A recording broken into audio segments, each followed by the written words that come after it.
¿Cómo estás, Deiner? Buenas noches.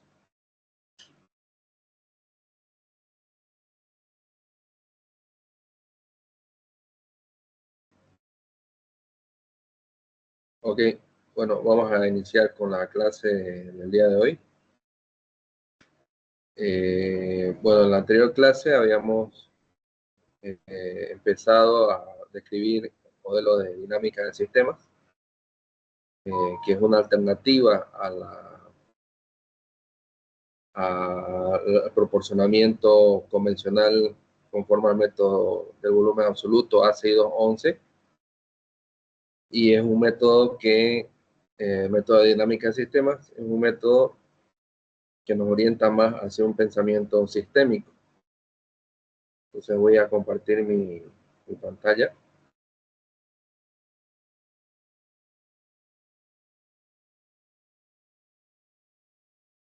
Entonces aquí, por ejemplo, vemos un modelo de dinámica de sistemas, y lo que hace el pensamiento sistémico es precisamente orientarnos hacia una resolución de problemas que no sea lineal, sino circular, ¿no?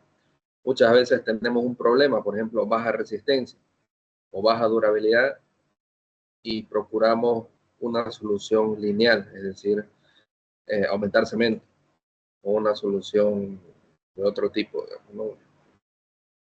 Bajar agua, etcétera, y tomamos la decisión en ese momento, y esa decisión tiene repercusiones o tiene consecuencias en el diseño, ¿no?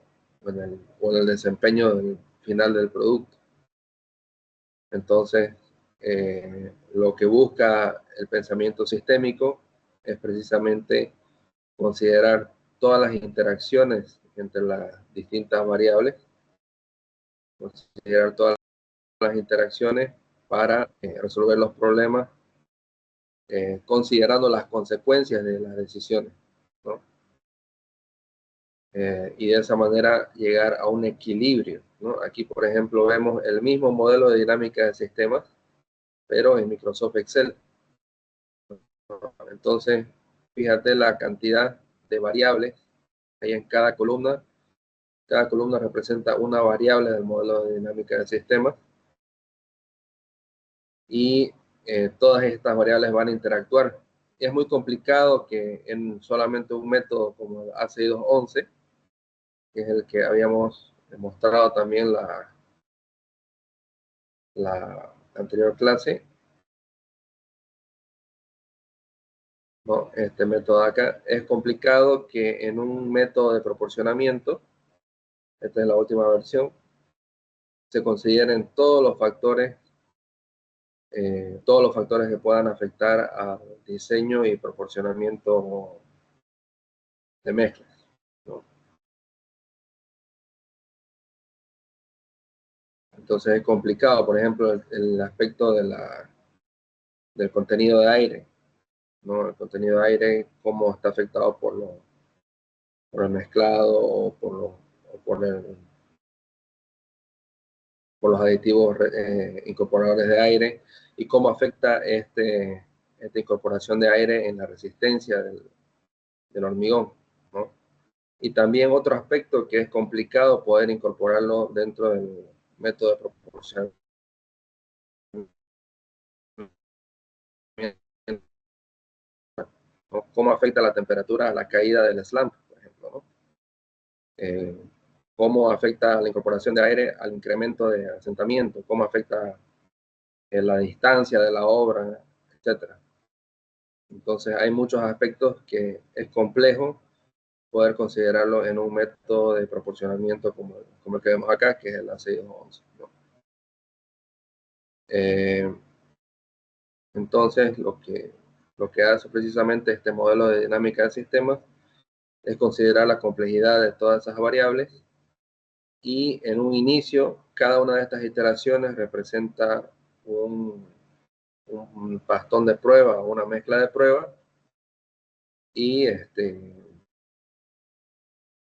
aquí cada una de las líneas representa un ingrediente en particular de la mezcla, y estos ingredientes parten con valores erráticos, y conforme va pasando las mezclas o los bastones de prueba, estos valores se van estabilizando. Se van estabilizando hasta llegar a un equilibrio. Y este equilibrio de las cantidades de los ingredientes responde precisamente a que ya el sistema ha encontrado su equilibrio y ha encontrado una solución que más o menos logra un compromiso entre todos los objetivos. Y cuando hablo de los objetivos, hablo de resistencia, trabajabilidad, durabilidad, economía, etc.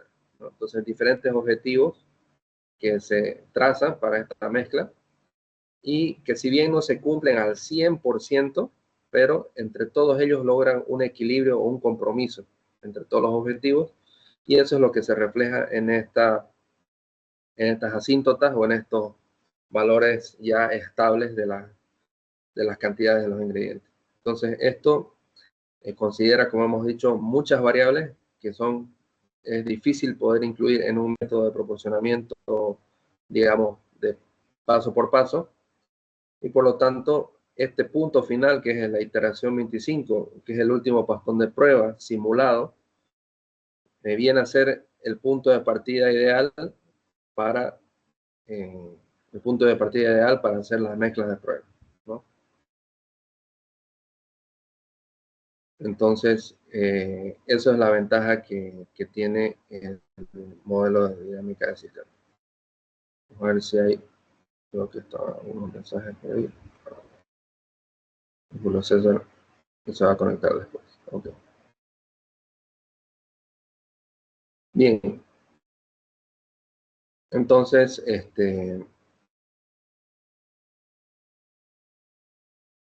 vamos a empezar describiendo la herramienta. En primer lugar, vamos a describir la herramienta que tenemos en Excel y posteriormente la herramienta que tenemos en este software que se llama Benzin.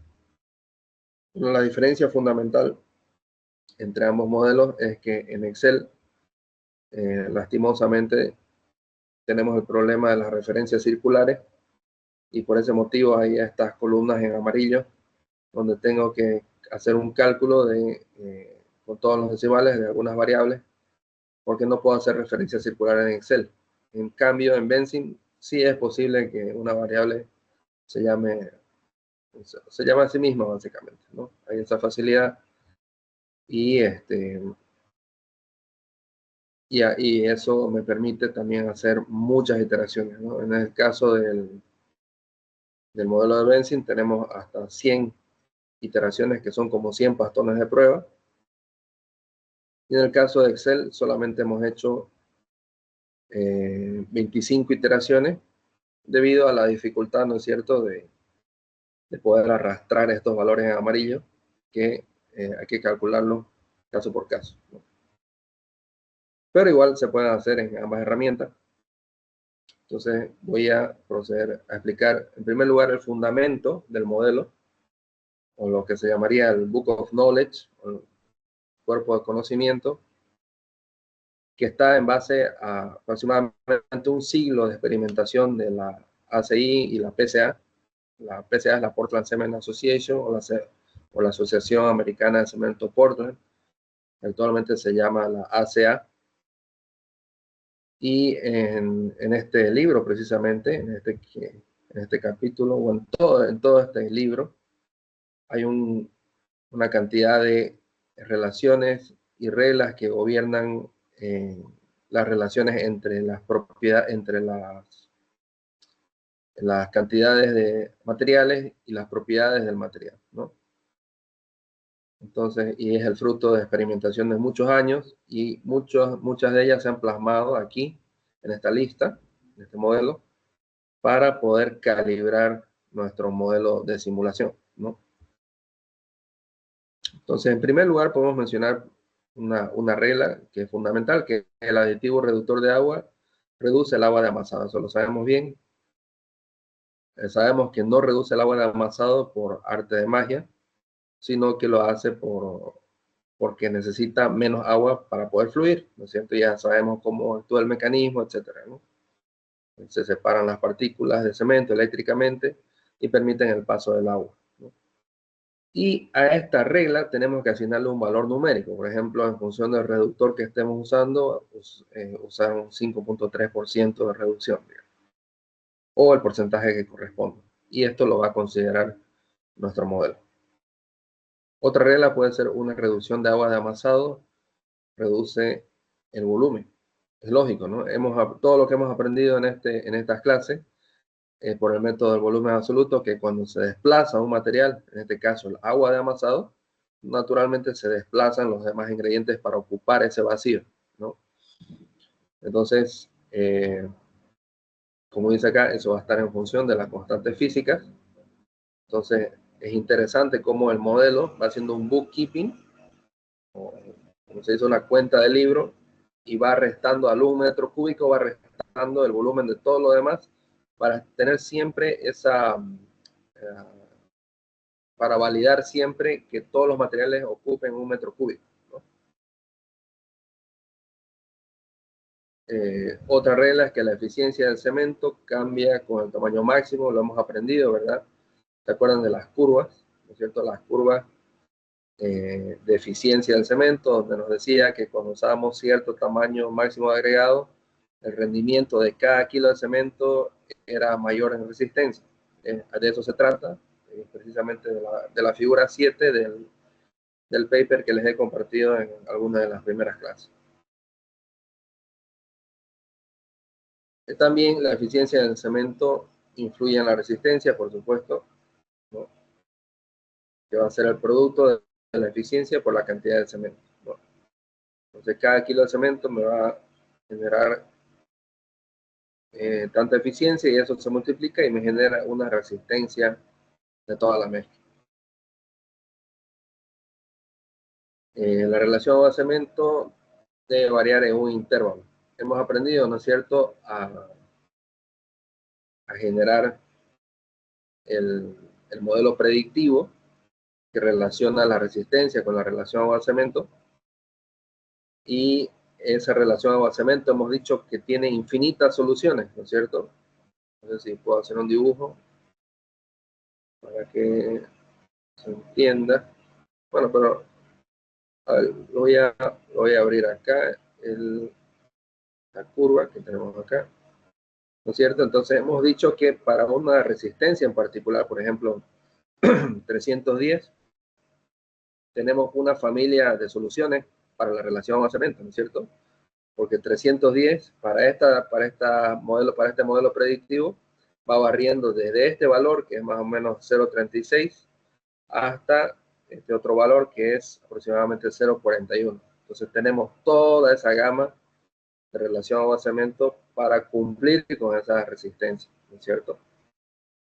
Entonces a eso se refiere esta regla, y por supuesto nosotros tenemos que definir entre qué valores va a barrer la relación agua-cemento para esa resistencia que estamos buscando, ¿no? Para nuestro caso particular es una resistencia H35 y dice distribuida normalmente. ¿Por qué? Porque cada una de las, si trazamos una línea que cruza aquí el modelo predictivo, vamos a darnos cuenta que estos valores, ¿ya?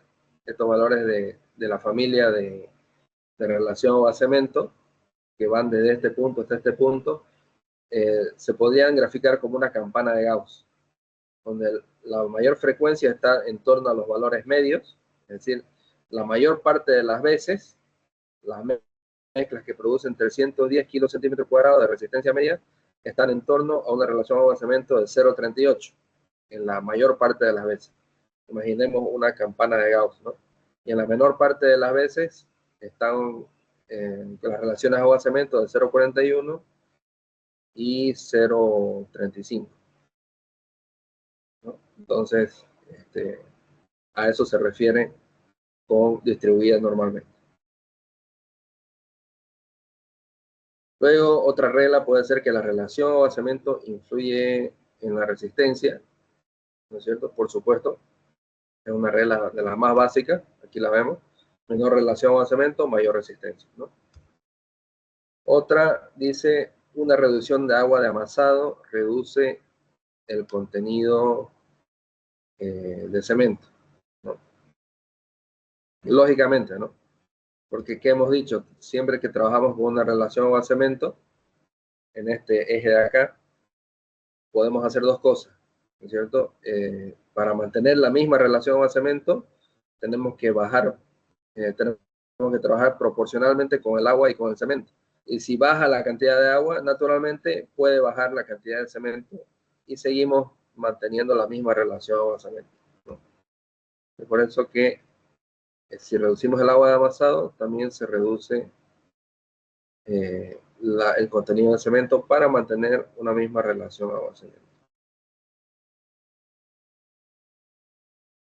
Luego, una vez que hemos desplazado el agua, ¿no es cierto? Hemos desplazado un volumen de agua y también hemos desplazado un volumen de cemento para mantener la misma relación. Entonces, el volumen se va a reducir aún más, ¿no? Y eso va a dar lugar a que se desplacen la piedra y la arena. Nuevamente, en función a la constante física y al criterio del volumen absoluto.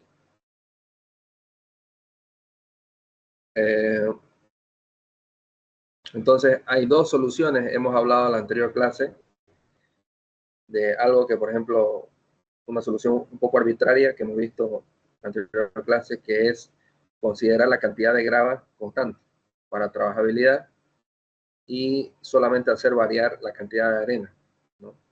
Que bien eso podría funcionar en función de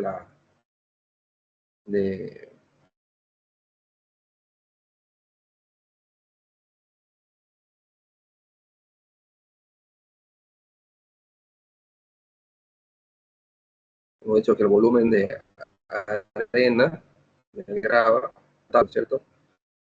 En este caso, lo que considera la guía de la PCA es que se mantenga constante la participación del agregado grueso y hacemos variar el volumen de la arena, ¿no? Pero ese es un camino, ¿no? El otro camino puede ser mantener fija la proporción entre arena y agregado grueso, ¿no? Y aumentar ambos proporcionalmente. Entonces, voy a desplazar el agua, voy a desplazar el cemento y ese vacío lo van a ocupar la arena y el agregado, pero respetando las proporciones, ¿no? Respetando las proporciones eh, y no mantener fijo la participación del agregado, ¿no? Porque aparte esto de acá no es una ley, digamos, no es fijo, ¿no? Aquí mismo se menciona que se puede variar en función de la necesidad de bombeo o de la necesidad de trabajar con un agregado redondo, ¿no? Entonces ese es otro camino, ¿no? Y aquí hay otras cosas interesantes también, otras reglas que, como hemos dicho, es muy difícil que se puedan considerar en un método de proporcionamiento. Sería muy complicado dosificar manualmente considerando todas estas reglas. Y aquí está, por ejemplo, la presión de bombeo debe reducirse reduciendo la viscosidad de la mezcla. Entonces, una mezcla menos viscosa me va a generar una buena presión de bombeo que no va a hacer sufrir la bomba, ni sobre todo la bomba, ¿no?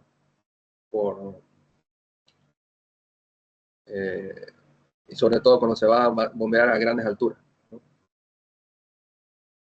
Entonces, una de esas estrategias es reducir el 10% de volumen absoluto de agregado. Otra es aumentar el diámetro de la tubería o incorporar humo de sílice, ¿no? Entonces, por ejemplo, en este modelo creo que se considera reducir un 10% del volumen de agregado grueso. Justamente lo que dice acá al pie, ¿no? Ahí dice, ¿no? El 10%.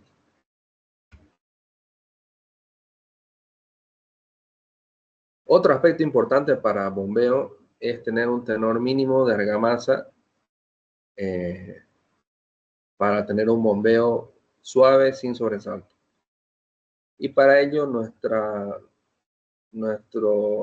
cantidad de finos debe consistir de tanto el cemento como el material pasante del tamiz número 50, que viene a ser aportado por la arena, básicamente, ¿no? La arena va a aportar un porcentaje de este material pasante del tamiz número 50, y ese material sumado al cemento tiene que ser, por lo menos, tiene que constituir por lo menos 510 kilos. Por supuesto que no podría hacer eso únicamente cemento, porque sería una aberración poner tanto cemento, mucho calor de hidratación, muy rígida, se tornaría muy rígido y a la vez muy frágil el hormigón, como vidrioso, ¿verdad? Entonces, seguramente que el cemento va a estar en torno a los 350, 400 kilos, y bueno, la arena va a tener que aportar los 110 kilos restantes, ¿no? Entonces, para una buena operación de bombeo, esta condición es necesaria. Entonces, el modelo va a tratar de ahorrar cualquier centavo o de mover cualquier número con tal de cumplir este objetivo, pero por supuesto tiene que hacerlo de una manera forzada, forzando a los demás objetivos, porque hay muchos objetivos contrarios, ¿no? Ahí en el modelo hay muchos objetivos que compiten entre ellos, la resistencia con la trabajabilidad, etcétera, y van a tener que hallar un equilibrio entre ellos, ¿no? O una convergencia. Entonces, eso también se considera en este modelo. Luego, el incremento en el contenido de aire reduce la resistencia, ¿no? Sabemos por el manual de la PCA que un 1% de incremento de aire reduce 3% de resistencia. También sabemos que el incremento en el contenido de aire favorece la durabilidad en ciclos de hielo-deshielo. Y para esto, ¿no es cierto?, hay un valor objetivo obtenido del manual de la PCA. Entonces, si vamos a estar sometidos a una situación de durabilidad, tenemos que poner entre los objetivos, ¿no? Aquí se van a definir los objetivos en algún lugar. Aquí está, ¿no es cierto? Por ejemplo, hay unas que son variables y otras que son objetivos, ¿no? Y entre los objetivos vamos a tener que definir entonces este valor del contenido de aire para un criterio de durabilidad. Otra regla es que el incremento en el contenido de aire favorece el asentamiento, por supuesto, y el conocimiento nos dice que por cada 1% de incremento en el aire se reducen 3 kilos de agua en un cubo, ¿no? Entonces, ahí gano trabajabilidad. Luego, la reducción de agua reduce el asentamiento, eso es básico, ¿no es cierto? Un incremento de 10 milímetros o de 1 centímetro en el asentamiento se genera aumentando 2 kilos de agua por cubo, ¿no? Entonces, eso también, esos criterios numéricos o esos valores los considera el modelo. Y aquí está el factor de la temperatura, ¿no?, que no la considera explícitamente A6211. Entonces, la temperatura reduce el asentamiento. Y aquí hay una regla un poco compleja: un gradiente de 10 grados centígrados reduce el asentamiento en 5 centímetros, ¿no? Entonces, ahí está otro aspecto para considerar. La temperatura incrementa el consumo de agua dentro del rango de 30 a 40 grados centígrados. El incremento de agua varía de 2.8 a 3.5 por cada 2.5 centímetros de descenso en el asentamiento, ¿no? O sea, es una regla un poco compleja, ¿no es cierto?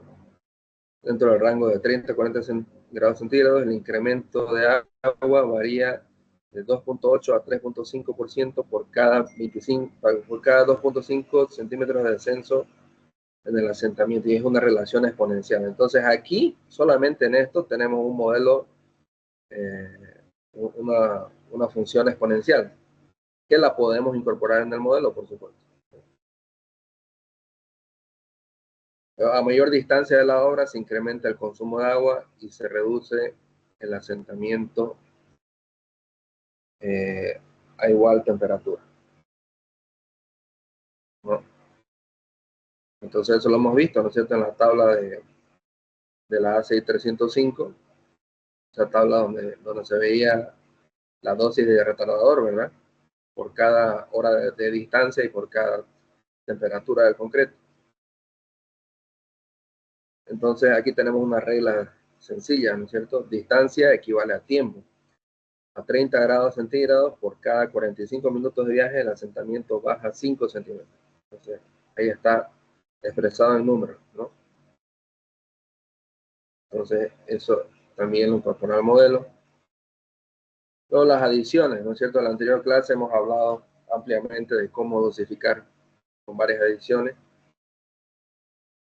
Y naturalmente estas forman parte de la relación agua-cemento. En este caso creo que solamente se está considerando humo de sílice para no hacerlo muy complejo el modelo, y la participación viene a ser del 5%.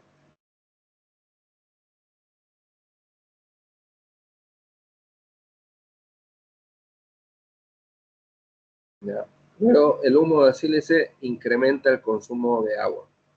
Es natural porque es una partícula muy fina, es más fina que el cemento incluso, y tiene mucha superficie específica. Por lo tanto, a igual contenido de agua y al 5% del humo de sílice reduce el asentamiento en 4 centímetros, ¿no?, a igual contenido de agua. Entonces, ya nos vamos dando cuenta que cuando toca modelar cada una de esas expresiones numéricas que estamos diciendo, en muchos casos hay que idear cómo hace la función, ¿no? Porque ahí dicen, ¿no? Por ejemplo, aquí vemos tres variables interrelacionadas, ¿no? Una es la temperatura, en este caso, aquí es el agua, la cantidad de agua, y aquí otra es el asentamiento. Entonces, es una función de tres variables, y eso hay que plasmarlo acá como una función. Este es un trabajo que hemos hecho para el diplomado de la Escuela Militar de Ingeniería, un diplomado al cual nos invitaron el año 2021. Entonces ya este modelo tiene ya sus 4 años.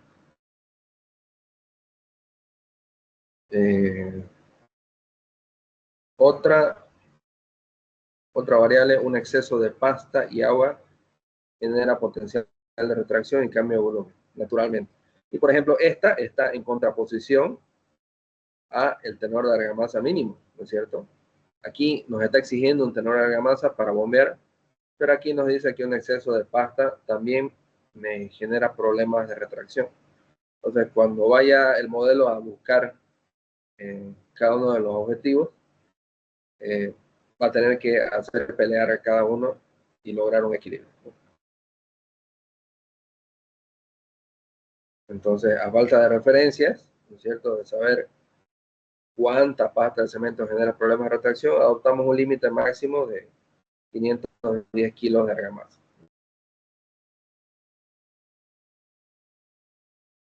Luego aquí ya vemos algunos aspectos de diseño avanzado de mezclas, que lo vamos a ver cuando nos toque en la última parte del curso, cuando nos toque ver el software Compass, que es un software que también nos permite optimizar mezclas, también considerando muchas variables y también haciendo un compromiso entre objetivos, pero desde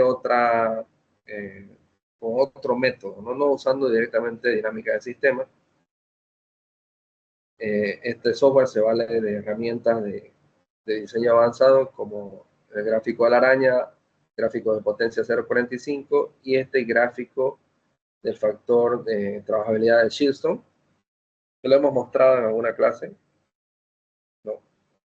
Y particularmente ese gráfico de Shieldstone influye en el acabado del elemento, ¿no? Entonces, y hemos dicho que para que una mezcla tenga buen acabado y cumpla dentro del cuadrante central del gráfico de Shieldstone, el factor de trabajabilidad en este caso debería estar entre los valores 30 y 40 para estar en ese cuadrante.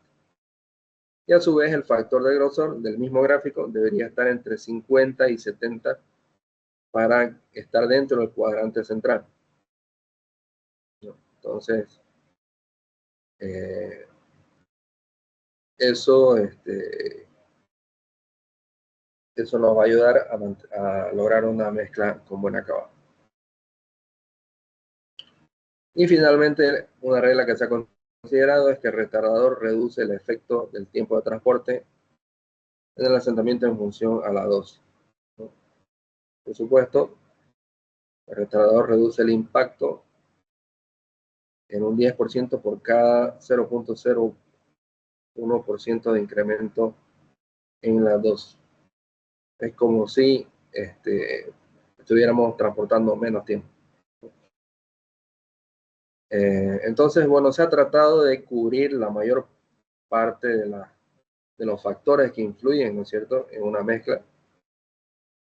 Sería realmente complejo poder considerarlo todo en un método de proporcionamiento, porque tampoco es la idea que se haga esto a mano, ¿no es cierto? Para eso tenemos la tecnología y los sistemas informáticos que nos ayudan a gestionar toda esa complejidad. Entonces, si volvemos al modelo, ya en la segunda hoja se colocan en primer lugar ya las variables, ¿no es cierto? Distintas variables. Algunas de estas variables que participan en el modelo van a ser fijas, como las que se ven acá. Básicamente las constantes físicas, ¿no es cierto? Y se anota el valor numérico en este lugar. Creo que ha entrado Julio César, vamos a omitirlo.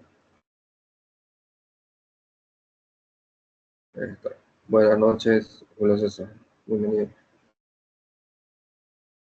Buenas noches, muchas gracias, mucho gusto en saludarles. Igualmente, un saludo. Entonces aquí, en esta parte de la izquierda, tenemos, ¿no es cierto?, las variables que van a ser consideradas y que se van a reutilizar infinidad de veces dentro del modelo y que básicamente no van a cambiar. No son parte de las variables de las iteraciones, ¿no?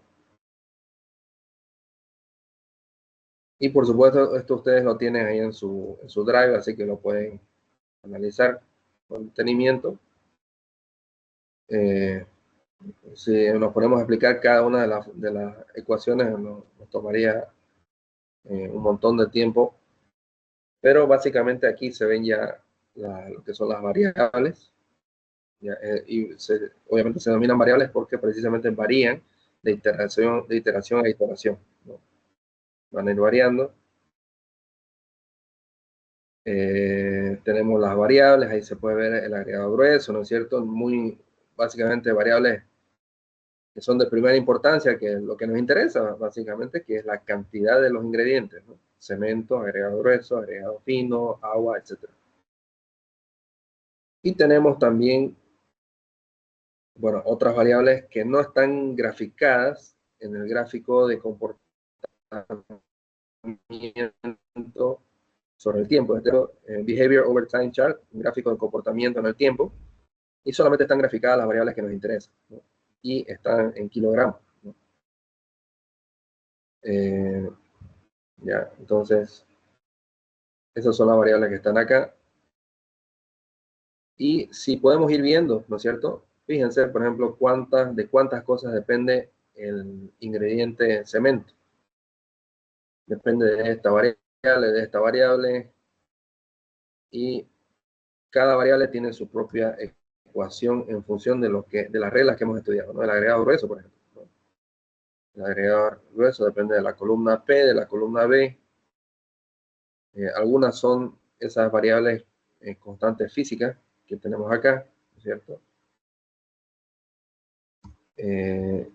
Por ejemplo, si analizamos la variable del agua, ¿no es cierto? El agua sí depende de muchas cosas, ¿no?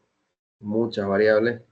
El agua depende del contenido de aire, depende B18, que viene a ser, depende de la densidad del agua, del poder reductor del aditivo incorporador de aire. Depende de muchas cosas y entonces ahí se van señalando cada una de las variables.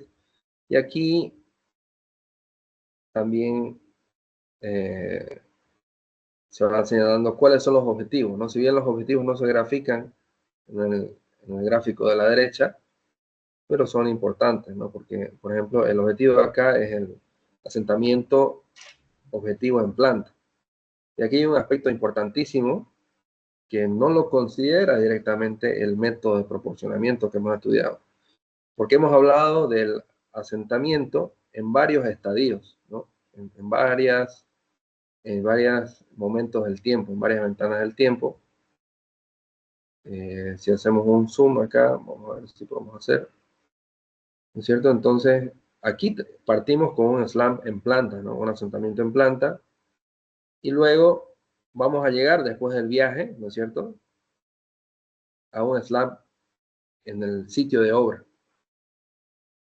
Entonces, el asentamiento para el cual estoy diseñando no es el que va a ser el de partida en planta, sino el de obra. Entonces, eso también se puede modelar y trabajar en base a ese objetivo. Porque lógicamente aquí se considera lo que es el efecto del transporte, ¿no es cierto? Y el efecto de la temperatura, el incremento de agua por temperatura. En algún lugar de acá también está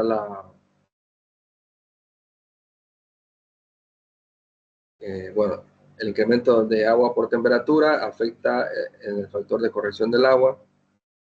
El tiempo de viaje afecta el factor de incremento del agua. El efecto del transporte en el slam también afecta el incremento de agua. Entonces, aquí se considera el tema de la temperatura, ¿no? Y eso no lo habíamos considerado anteriormente.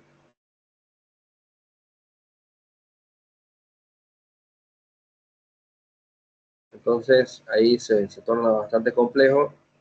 Entonces, yo tengo que lograr ese objetivo, ¿no? Asentamiento en planta y asentamiento en obra. Y por supuesto, en la primera iteración no voy a lograr mi objetivo, el primer patrón de prueba, y tengo que corregir con un factor. Entonces también hay estos correction factors, que son los factores de corrección. También tenemos el objetivo de contenido de aire, hemos dicho para temas del ciclo de cielo, un 6%. Otro objetivo también está la resistencia.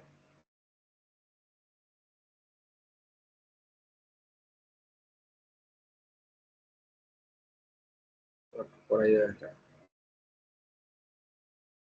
Aquí, bueno, aquí la eficiencia, objetivo del cemento. Y aquí están cómo se va corrigiendo los materiales, ¿no? Van corrigiendo las cantidades de los materiales. No encuentro dónde está la resistencia. Vamos a ver. Strength.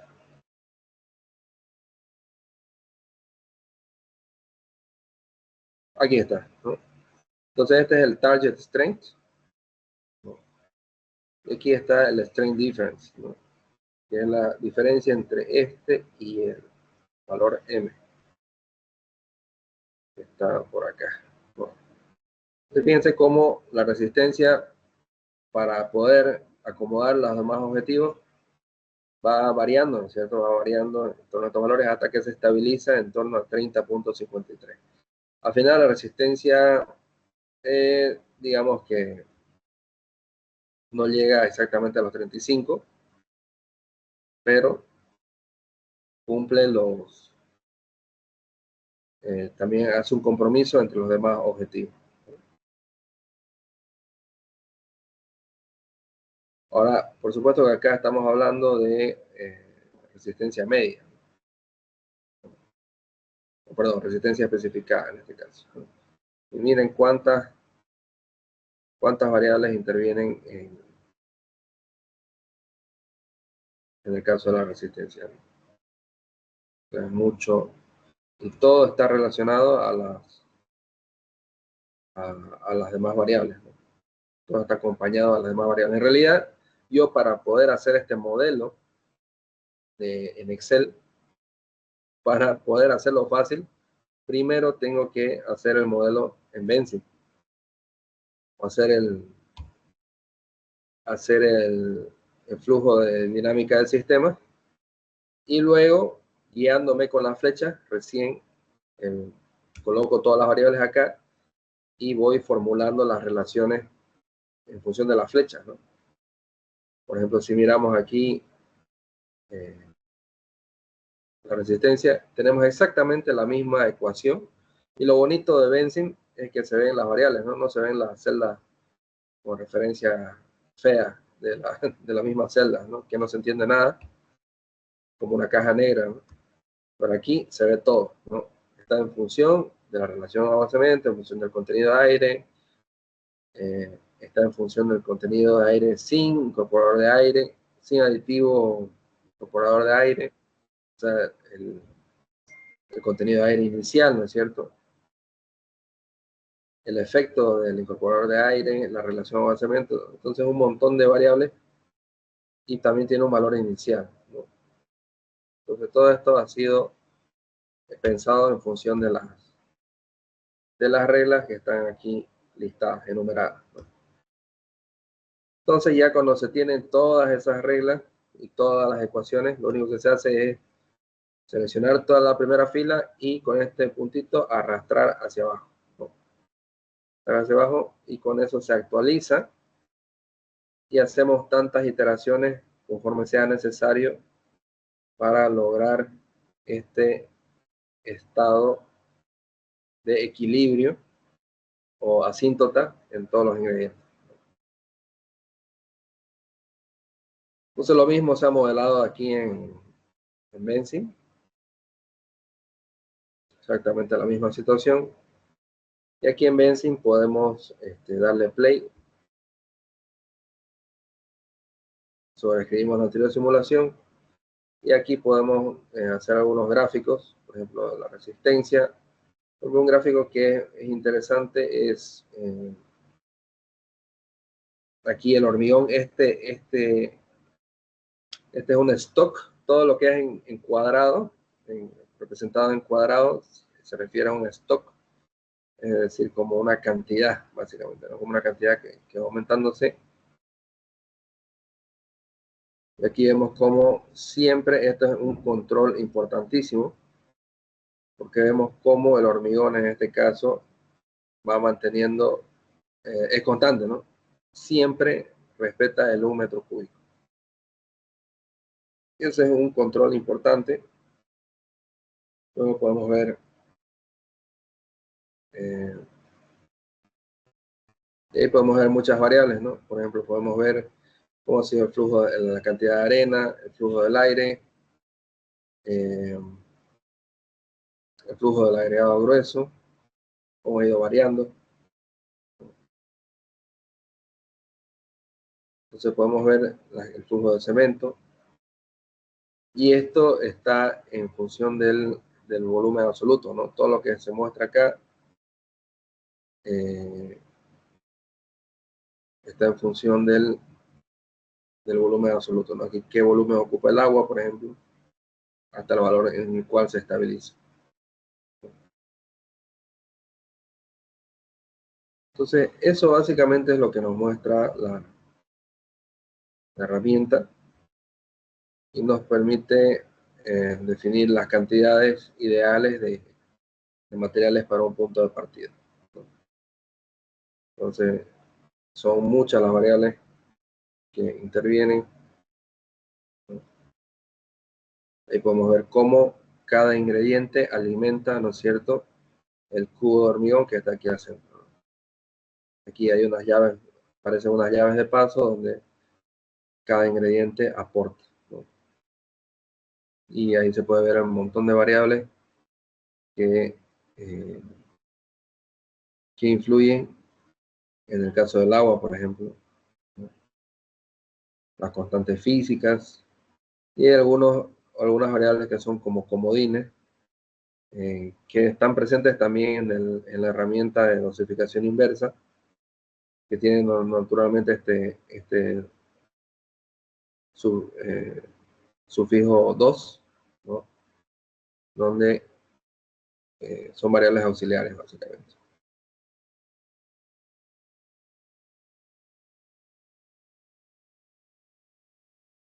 Entonces, bueno, esa es una herramienta que hemos visto en estos dos software.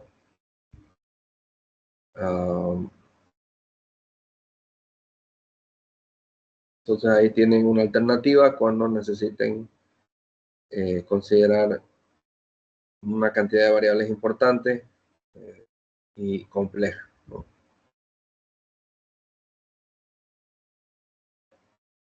Bien, a continuación voy a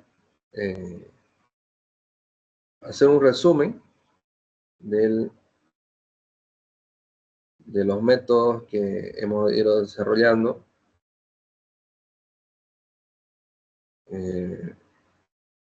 Los métodos de proporcionamiento que están muy bien resumidos en este flujo, ¿ya? Básicamente aquí se resumen los pasos que hemos ido aprendiendo para proporcionar en función de diferentes situaciones, ¿no? Por ejemplo, si el primer caso, el más fácil, si una empresa tiene un histórico, ¿no es cierto?, de diferentes clases de concreto y tiene más de 30 ensayos, calcula la desviación estándar. Con la desviación estándar calcula la resistencia media, ¿no es cierto?, con la ecuación que hemos estudiado. Y luego, si se tiene un registro de al menos 10 resultados consecutivos de resistencia, entonces se puede usar esa mezcla, esa receta. Y si el promedio de resistencia es mayor que el que se calculó acá, entonces la mezcla pasa a aprobación, ¿no? Y hay otros diferentes casos donde tenemos dos grupos de ensayos consecutivos, ¿no es cierto?, cuando teníamos una resistencia por encima y otra resistencia por debajo, ¿no? Entonces teníamos que igualmente calcular, en este caso, la desviación estándar agrupada y también seguir el mismo flujo, ¿no? Cuando teníamos menos resultados de ensayo, teníamos que incrementar la desviación estándar, ¿no es cierto?, por los factores de incremento de mayoración. Y si directamente no se tiene ningún tipo de cantidad de resultados de ensayo para calcular una desviación estándar, entonces teníamos que usar la resistencia media de las tablas 1210, que se acuerdan que no tenía ninguna desviación estándar, ¿no es cierto? Simplemente se sumaba la resistencia especificada más un número, ¿no? Y eso nos daba la resistencia media. Entonces,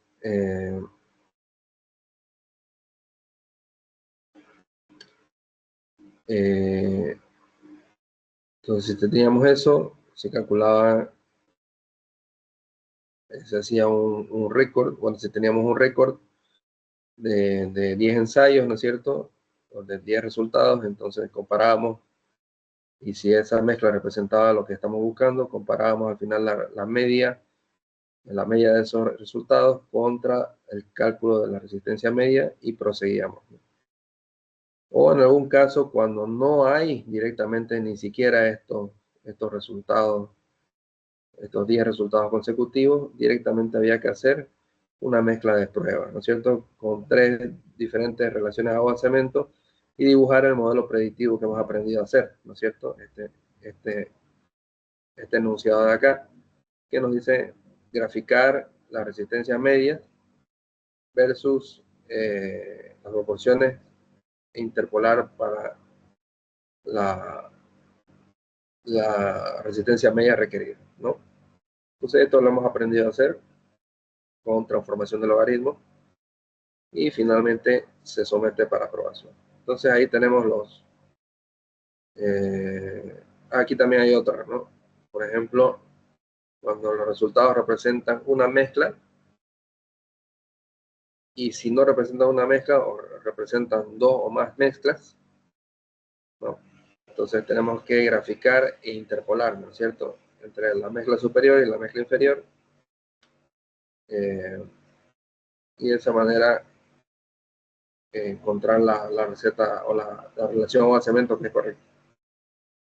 Entonces esos son los caminos para el proporcionamiento. Este es como una ayuda a memoria muy útil para que no se nos escape ninguna idea. Y esto está en este documento también lo voy a subir. Esta guía de la PCA la voy a subir al Drive. Y en el final del capítulo 12 está este flujo, justo antes del capítulo 13. Ahí está el capítulo 13.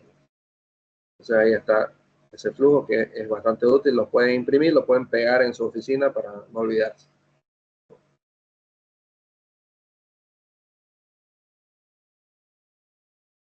Bien.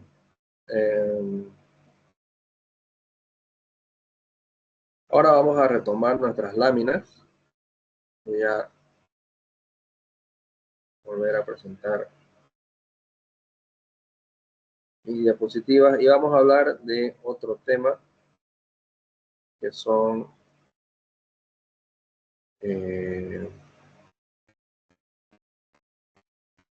los hormigones para trabajos menores. ¿Ya? Entonces hemos hablado mucho de la dosificación por peso, de todo lo que tiene que ver con el método de volumen absoluto. Entonces, hemos dicho que no es conveniente para una empresa concretera despachar medio camión o solamente unos pocos metros cúbicos, porque no es negocio, ¿no? Operativamente es muy caro despachar pocos metros cúbicos. Entonces, para eso hay varios métodos que tratan de mantener la calidad del concreto para obras pequeñas, ¿no? Entonces, si las proporciones de la mezcla o las especificaciones no están disponibles, estas tablas 12.16 y 12.17 de la guía de la PCA se pueden usar para seleccionar las proporciones para trabajos pequeños. Deben seguirse las recomendaciones con respecto a las condiciones de exposición discutidas anteriormente. Y estas proporciones son solo una guía y pueden necesitar ajustes para obtener una mezcla trabajable con agregados disponibles localmente. También se encuentran disponibles ingredientes de concreto secos, combinados y empaquetados, lo que es el mortero seco, ¿no? En realidad en Bolivia no hay esto, creo que sí hay en México y en Chile, por supuesto en Estados Unidos. El problema de Bolivia o de Santa Cruz específicamente es que para hacer este mortero seco, embolsado en sacos, tenemos que luchar contra la humedad. No sé cómo será en Centroamérica, pero aquí la humedad es terrible, ¿no? Entonces, solamente para secar lo que es la arena y el agregado, necesitaría una cantidad de energía y gas tremenda para poder embolsar esto y venderlo. Porque el cemento, la bolsa de los sacos de cemento, por ejemplo, en 2 o 3 meses ya están totalmente hechos grumos, ¿no? Por la humedad. Entonces, eso hay que considerar.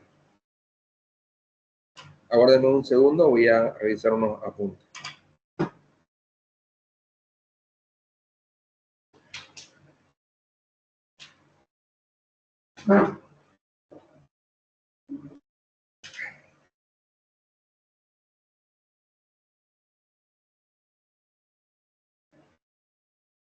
Ya.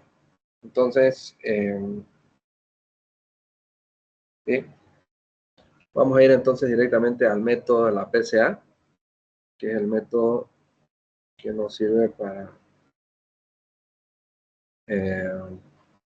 este tipo de trabajo. En la práctica, las proporciones de la mezcla de hormigón se regirán por los datos disponibles sobre las propiedades de los materiales, el grado de control ejercido sobre la producción del hormigón en planta y la cantidad de supervisión del lugar de trabajo. No se debe esperar que los resultados de campo sean un duplicado exacto de los lotes de prueba de laboratorio.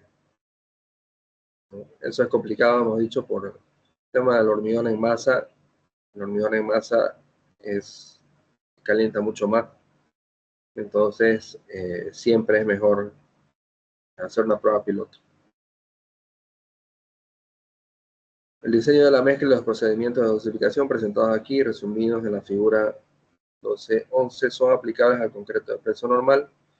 Para el concreto que requiera alguna propiedad especial, utilizando aditivos o materiales especiales, por ejemplo, agregados livianos, pueden estar involucrados diferentes principios de dosificación.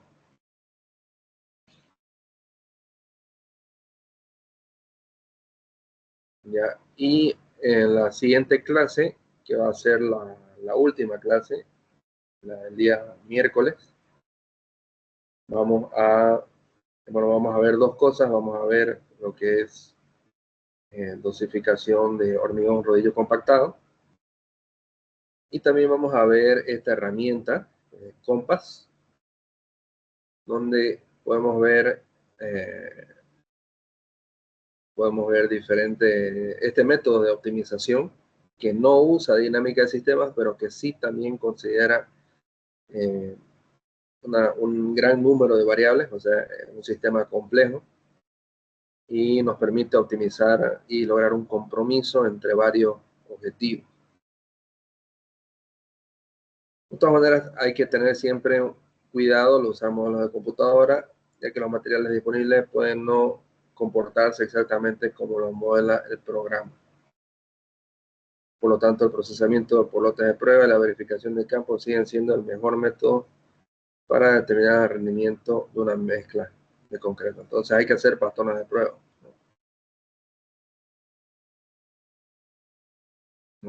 Y bueno, en el modelo del sistema de Benzing o de dinámica de sistemas hemos tratado de reflejar esas reglas que gobiernan las relaciones entre las cantidades de los ingredientes y las propiedades.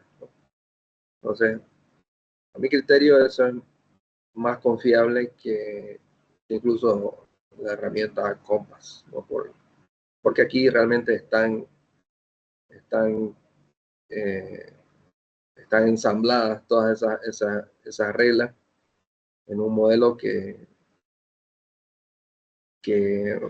no tiene ningún atajo o ningún desvío respecto de esas reglas, las obedece como están, ¿no? Entonces, llegamos realmente a un equilibrio sabiendo que estamos cumpliendo esas reglas, ¿no? También he visto recientemente la ACI ha lanzado varios webinars donde se ven unos modelos de optimización interesantes con inteligencia artificial, pero los autores describen en la gran dificultad de poder hacer el fine tuning o la refinación de los estimadores de estos modelos predictivos para predecir el rendimiento de una mezcla, ¿no? Es complicado y no siempre, cuesta mucho que puedan reflejar la realidad en algunos casos, ¿no? Entonces, bueno, felizmente hemos culminado estas láminas. Entonces, vamos a ver a continuación es el método de la PCA, que es el método de mezclas sencillas, mezclas hechas a pie de obra. Vamos a ir primero a las tablas 12.15 y 12.16, ¿sí? Estas acá. ¿No? Donde aquí nos dan unas reglas, proporciones en masa para hacer 100 litros, ¿no es cierto?, de hormigón para obras pequeñas. Aquí nos da una reglita sencilla, ¿no? Por ejemplo, para usar diferentes tamaños máximos de agregado, nos dice qué cantidades tenemos que usar, ¿no es cierto? De cemento, agregado fino, por supuesto, en condición húmeda. ¿Cuánta humedad? No sabemos, ¿no? Solamente dice húmeda, ¿no? Porque no se piensa hacer un control en laboratorio, en este caso es una obra rápida. También agregado grueso, cuánta agua, y aquí lo interesante es que también nos muestra en la tabla para el caso de si es con aire incorporado o sin aire incorporado, ¿no?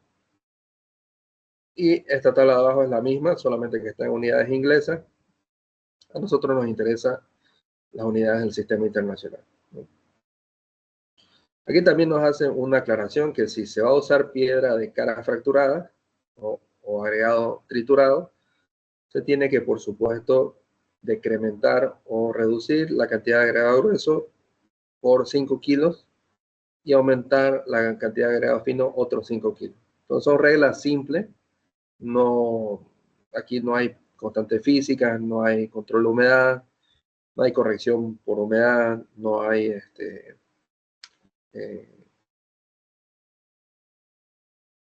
no hay constantes físicas, ninguno de esos controles, y simplemente son reglas y no hay volumen absoluto, por supuesto. Así que son reglas sencillas para poder aplicarlas. Esta otra tabla de acá es la tabla que dio origen al gráfico del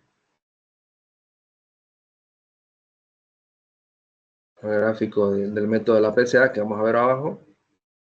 En esta tabla se ven ejemplos de mezclas de prueba de 1 yarda cúbica para hormigón con aire incorporado de media consistencia de 3 a 4 pulgadas, ¿no?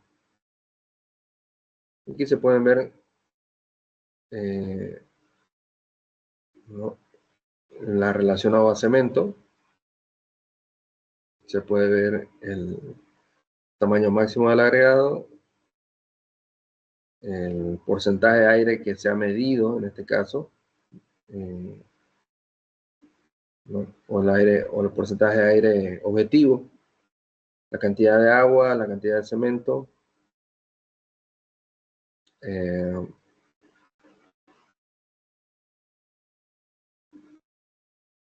y el porcentaje de agregado fino en porcentaje del agregado total y el peso del agregado fino y el agregado grueso, ¿no? Y tanto para arena fina, módulo de finura 250, como para arena gruesa, módulo de finura 290. Hemos visto en la planilla de dosificación que hemos visto que el módulo de finura está en torno a esos valores, ¿no? Entre 2.1 hasta 3, lo más grueso. Entonces se hicieron todas estas mezclas de prueba y lo interesante es que nos sirve de guía, ¿no es cierto? Nos sirve de guía para buscar una resistencia, ¿no es cierto? Si queremos lograr una resistencia en particular, agarramos la relación al cemento y usamos, ¿no es cierto?, esta guía de proporciones en función del contenido de aire que querramos, en función de la resistencia, y bueno, de la resistencia que nos va a estar dictada por la relación al cemento. Fíjense que para lograr un mayor contenido de aire necesito también mayor cantidad de agua. ¿Dónde está el aire? El aire está en la matriz cementicia, ¿no? Naturalmente, conforme una mezcla tiene más agua, es menos densa, tiene más vacío, tiene más aire, ¿no?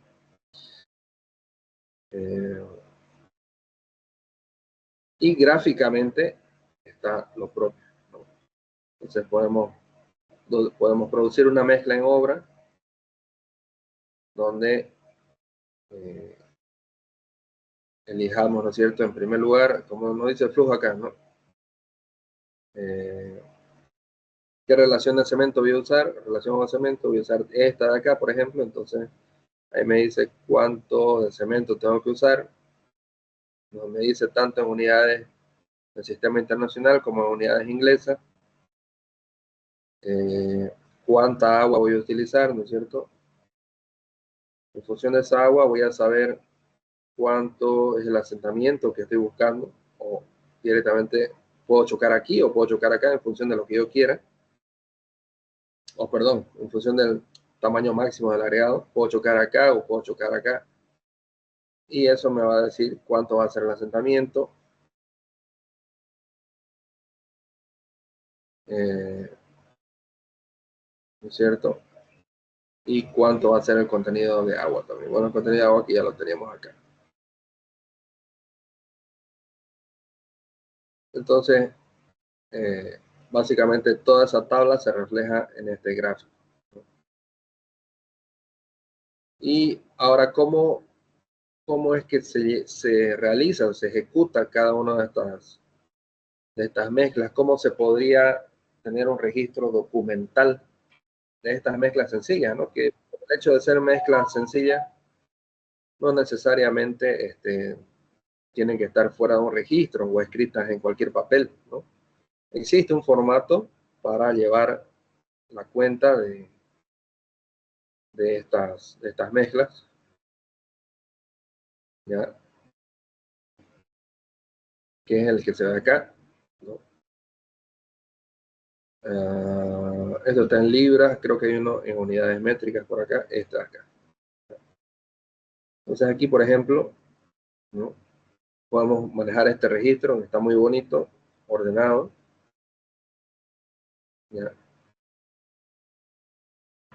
Y en primer lugar registramos lo que es el cemento. Se van a dar dando cuenta cómo es la mecánica, ¿no? Cuántos kilos de cemento voy a usar. Obviamente partiendo, ¿no es cierto? Más o menos partiendo de esta tabla, ¿no es cierto? ¿Ya? Y hemos dicho que para producir 100 litros, ¿no es cierto? Esto es para un metro cúbico, por supuesto.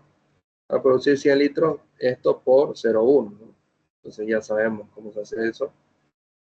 O si es una mezcla más chiquita, por el factor que sea necesario, ¿no? En este caso, voy a producir una mezcla de solamente unos...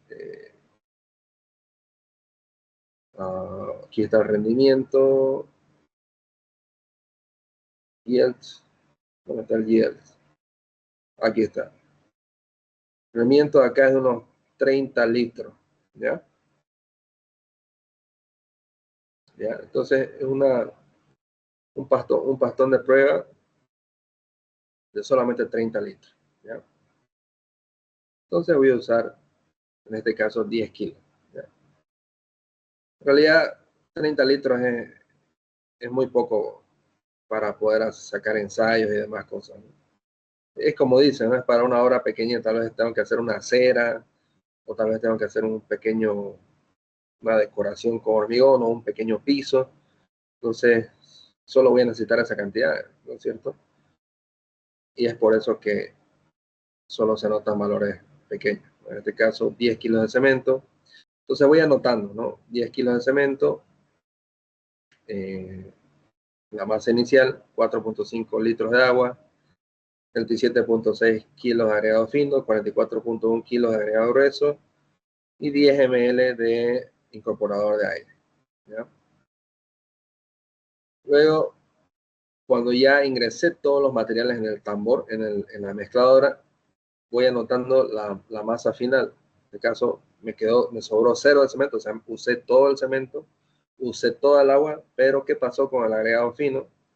No lo usé todo, porque tal vez lo vi que se estaba volviendo muy grueso, la piedra lo mismo, ¿no? Porque uno se da cuenta cuando la mezcla está piedruda o está áspera, entonces no necesariamente va a colocar toda la cantidad y tal vez sobró esta cantidad de acá, ¿no? Entonces la masa efectiva que se usó es la columna 2 menos la columna 3, por supuesto, y ahí tenemos la cantidad de efectivas de material utilizado. Hasta aquí, muy sencillo. No he usado ninguna constante física, nada. En la quinta columna ya vemos por metro cúbico.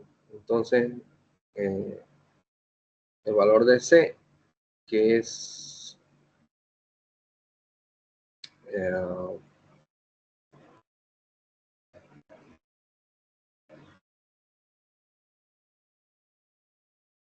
el valor de C se multiplica por la columna 4. Ese valor de C lo tenemos por acá. Aquí está. Ya. Entonces, número de 67.9 kilogramos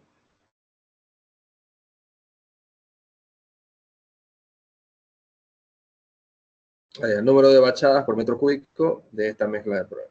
¿Ya? Bueno, aquí tenemos el valor de C, que es 34. Entonces, se necesitarían 34 bachadas de esta pequeña mezcla para hacer un metro cúbico. Entonces, esos 34 se multiplican por 10 y nos da 341 kilos de cemento para un metro cúbico. Entonces, multiplicamos toda esta columna por ese factor, por esa cantidad de bachadas. Y ahí tenemos las cantidades por metro cúbico. Y por supuesto que aquí no hay ninguna corrección de agua, no hay nada, ¿no?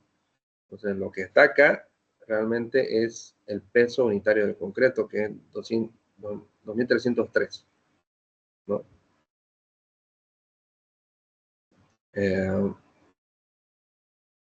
Y aquí el valor de T viene a ser la cantidad total efectiva de materiales de esta mezcla, que multiplicada por el número de bachadas también me da el peso unitario.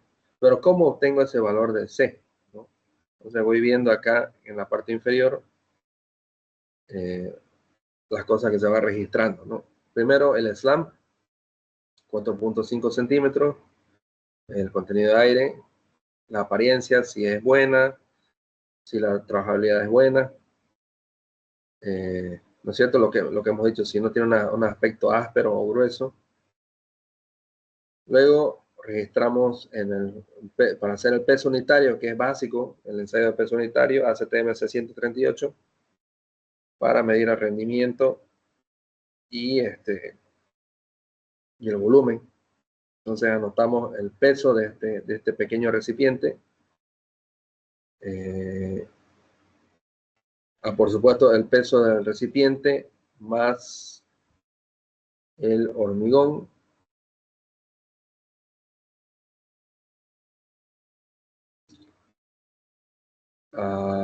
Bueno, aquí, bueno, este sí debe ser un recipiente de unos 15 litros más o menos, porque el peso unitario se puede hacer en diferentes tamaños de recipiente en función del tamaño máximo.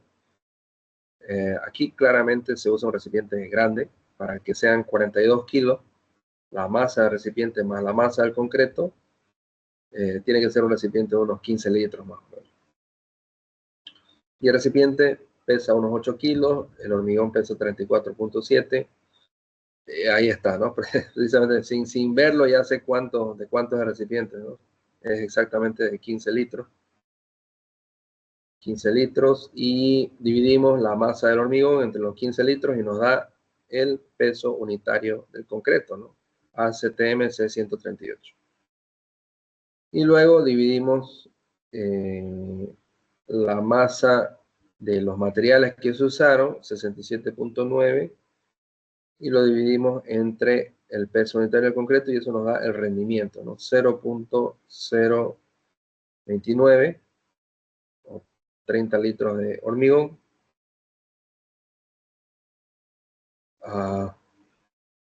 Entonces, aquí nos va a resultar cuántas bachadas de 67.9 kilogramos necesitamos para un metro cúbico, y eso va a ser 1 dividido entre el rendimiento, ¿no? Un metro cúbico dividido entre el rendimiento nos va a dar 34.06, y ese número calculado aquí es el que se usa aquí para calcular nuevamente obtener el peso unitario.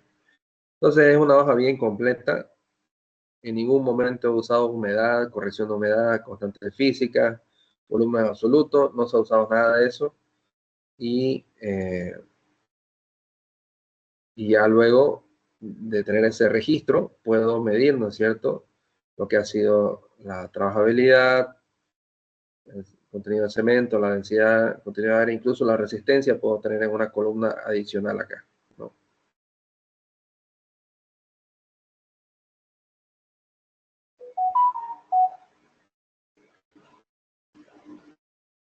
¿No? Incluso, y aquí hay un gráfico muy parecido. Claro que este es un gráfico sencillo, pero tiene la misma tendencia de un modelo predictivo no lineal, solo que esta es una relación lineal que nos muestra la relación entre la resistencia y la relación al cemento, ¿no es cierto?, para estos casos.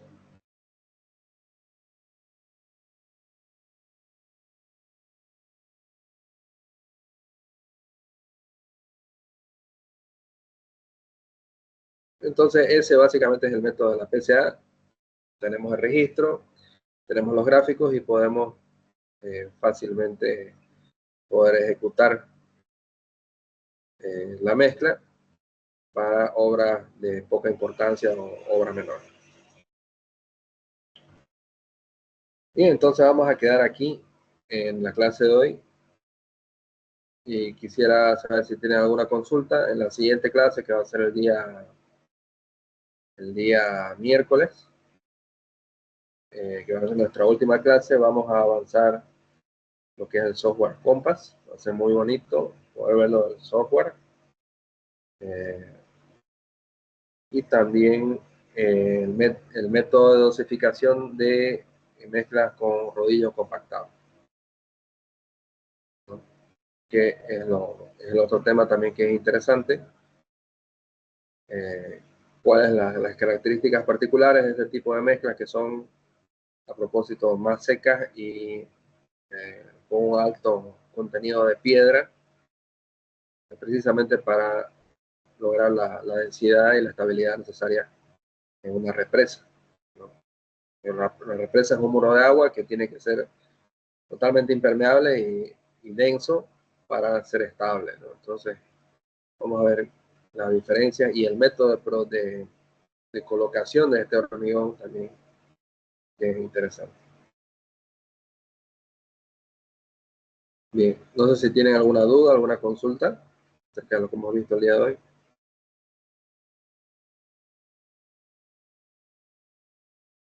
De mi parte, por el momento no, ingeniero, todo claro. Muchas gracias. Genial. Perfecto, estimados. Entonces, bueno, como habrán visto, las últimas clases son un poco más cortas, porque ya nos queda cubrir lo último del material. Incluso la siguiente clase yo creo que va a ser más corta todavía, pero lo que vamos a ver va a ser muy interesante. Les deseo un buen descanso y un buen fin de semana. Muchas gracias. Ingeniero, solo una consulta antes, perdón. Ya el miércoles sería la última, ¿verdad? La última clase, como se acaba de Sí, comentar. correcto. Ah, ok, ok. Y no sé si, bueno, si ahí nos brindaría ya como las instrucciones finales de cierre. Sí, claro, por supuesto.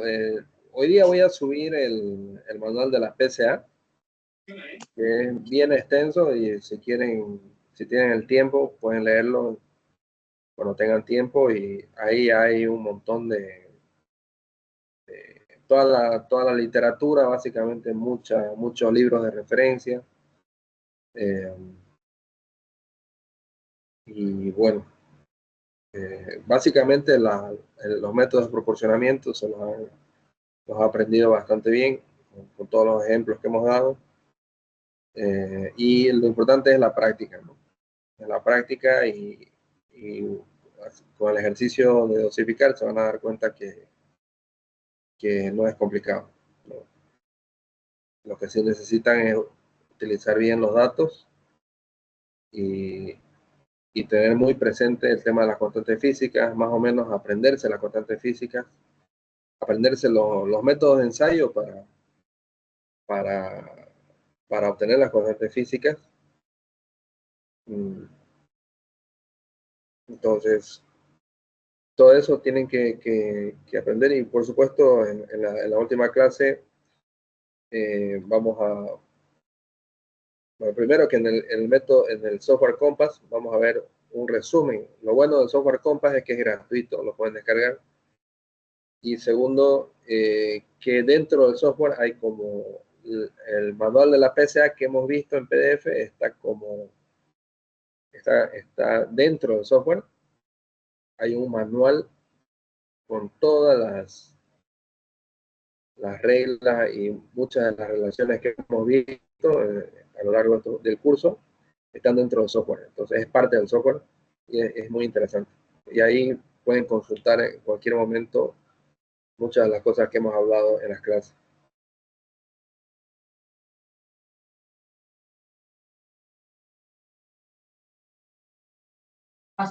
Muchas gracias, ingeniero, muy amable por sus comentarios. Perfecto, muchas gracias igualmente, estimado Julio César. Por si acaso, ya Julio César se ha enterado, Deiner, por si te interesa, vamos a lanzar un curso de hormigón preforzado, estructuras prefabricadas y hormigón preforzado para el miércoles 1 de octubre. El curso tiene el mismo valor que este curso de tecnología del hormigón, y va a ser igual un curso amplio y va a ser bastante detallado en el diseño de estructuras preforzadas, con varios ejemplos reales de producción en pista y de cómo se diseñan estos elementos, ¿no? Entonces vamos a aprender, y también vamos a usar materiales oficiales de ACI para ese curso.